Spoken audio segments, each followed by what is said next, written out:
Yang Anda harus lakukan pertama kali adalah silakan masuk ke guru.kemdikbud.go.id, kemudian silakan enter. Selanjutnya silakan masuk ke pengelolaan kinerja di bagian ini, dan di bagian nama silakan pilih ganti periode di bagian ini. Kemudian silakan pilih periode Januari sampai dengan Desember tahun 2025. Untuk tahun 2025 ini periode hanya satu kali ya. Kemudian kita pilih dan kita pilih lagi di sini. Kemudian kita pergi ke bagian ini, ke bagian guru, dan kita pilih sebagai pegawai. Dan jangan lupa di sini kita harus klik mulai. Silahkan diklik mulai ya. Kemudian pastikan data-data yang ada di sini sudah benar semua, lalu silahkan pilih data sudah sesuai. Lalu kita klik seperti ini. Kemudian silahkan klik kembali di sini, data sudah benar. Ketika kita sudah sampai di bagian ini, kita akan melihat tugas pokok kita dalam 5M. Yang pertama adalah merencanakan, membimbing, melaksanakan, menilai, dan juga melaksanakan tugas tambahan jika ada. Nah, karena tugas tambahan saya di sini hanya sebagai wali kelas, maka saya pilih di bagian ini dan saya pilih ke praktik kinerja di bagian ini.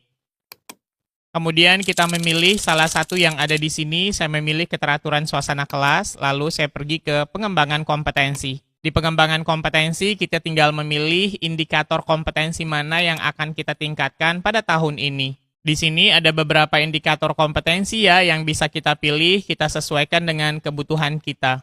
Nah, di bagian ini saya memilih guru melakukan kegiatan pengembangan kompetensi berdasarkan indikator keterlibatan dalam organisasi profesi dan jejaring yang lebih luas untuk peningkatan pembelajaran. Kemudian saya pergi ke perilaku kerja di bagian ini. Dan sama seperti sebelumnya, kita tinggal memilih 7 aspek dari perilaku kerja kita. Saya pilih terlebih dahulu ya.